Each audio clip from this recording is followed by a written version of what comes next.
The peace offering asterisk. The golden ships entered Earth's orbit without a single weapon raised.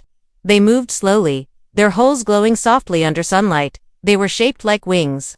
Smooth and curved, beautiful in design, peaceful in movement. The Galactic Union had finally come to visit Earth, not as conquerors, but as friends. For years, Earth had sent messages into deep space, images, music, maps, and soft greetings. And now, the Union had replied with a full delegation of diplomats, 27 alien species on one fleet, all with one goal: peace.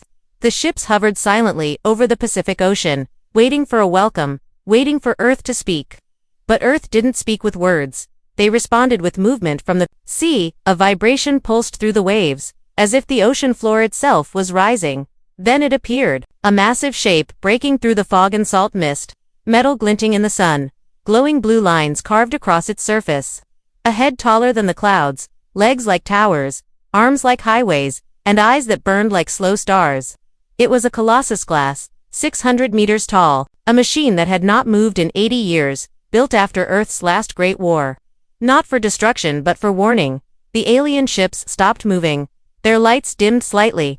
They scanned the machine with care. Its energy levels were high, its weapons inactive, but its presence spoke louder than any message Earth had ever sent. One of the alien diplomats, a tall, silver-scaled creature named Creel, spoke first. "This is your greeting." Earth's reply came from a small drone, floating gently above the ocean. "Yes," the human envoy said. "This is how we say hello." There was no music, no flags, no stage. Only the sound of wind and the low hum of the Colossus. The diplomats looked at one another, some nervous, some impressed, others afraid. The Colossus didn't move again. It just stood there, tall and unshaking, watching the sky like it had always been awake. "This is a war machine," Creel said, carefully. "No," the human answered, "it's a memory." In space, orbiting cameras captured everything. The alien fleet began broadcasting images back to their homeworlds. Millions watched as Earth greeted peace with silent strength, and across the stars, whispers grew louder. If this is their welcome, what do they call a threat? Deep inside one of the alien ships, Ambassador Creel opened a private channel. Encrypted and hidden from his fellow diplomats, he sent a short message, 6 words only: "Earth is not what we thought." The message went to the outer rim, where others were waiting, others who didn't want peace. Back on Earth, the Colossus detected the signal. Its sensors didn't miss the hidden transmission. And for the first time in years, the machine's eyes turned slightly, just enough for everyone to notice, just enough to remind them this was not a statue. Earth had not forgotten. Earth had not gone soft. One of the younger alien species leaned toward their translator. "Do they always do this?" The translator replied. "Humans like to be clear." As the sun dipped lower, casting red light across the ocean, the Colossus stood like a shadow from ancient times. The alien fleet remained in place, unsure whether to move closer or turn away. Earth had offered peace, but wrapped it in steel, size, and silence, and the galaxy was now wide awake. Because sometimes, the strongest message is the one that doesn't speak. Secrets in the sky, asterisk. The Colossus stood silent, unmoving, its glowing lines pulsed slowly. Like a heartbeat, the alien fleet floated above the sea, watching the giant machine carefully. None of them dared move closer. None of them dared speak without purpose. Inside the lead ship, tension began to grow. Ambassador Creel paced his chamber, his fingers tapping the console. He had studied Earth before this mission. He had read their history, seen their wars, but nothing prepared him for this. The Colossus was not built for communication. It was a statement. A reminder that Earth had survived something the galaxy had not, and Creel knew what that meant. He opened a secure channel, locked to frequency 93Q Delta. It was not part of the diplomatic system. It was military-grade, shadow-class encrypted. He typed a short message. "Earth has awakened the Colossus. The silent protocol is active." Then he sent it far beyond the stars. On Earth, in a hidden chamber below the Pacific Trench, a machine woke up, not the Colossus itself, but something within it. An ancient artificial mind called Voice, old, quiet, and always listening. Voice had been created during Earth's final World War. It was never meant to speak again, but when it detected the alien signal, it whispered to Earth's defense net, "Threat identified." At a human control center deep in Alaska, Commander Myra stared at the alert. "Is it active?" she asked. A technician nodded. "Voice is online. Myra took a deep breath. She had always known peace couldn't last forever, not when others still saw Earth as something to test. She sent a soft signal to the Colossus, one light blink, just a pulse. The machine's chest glowed brighter in reply. In orbit, the alien ships received a new broadcast. A voice not human, not alien. It was something else entirely. "This is Earth," the voice said. "Stand down." The ambassadors froze. That voice wasn't from the diplomats. It wasn't from a ship. It came from the Colossus. Ambassador Creel panicked. "This isn't a diplomatic AI," he muttered. He quickly issued a counterorder to his fleet. "All ships, stay in position. Prepare for defensive posture." But one ship didn't wait. The Vorak Spear, a stealth cruiser from Creel's private faction, moved slowly into position above the Colossus, its weapons charged silently, power building behind its belly plates. Mira saw it on the screen. Her jaw clenched. "They're testing us," she whispered, but voice had already decided. Without launching a missile, without firing a gun, the Colossus pulsed with blue light, then unleashed a directed electromagnetic wave. It was quiet, controlled, and focused. The Vorak Spear froze in the sky.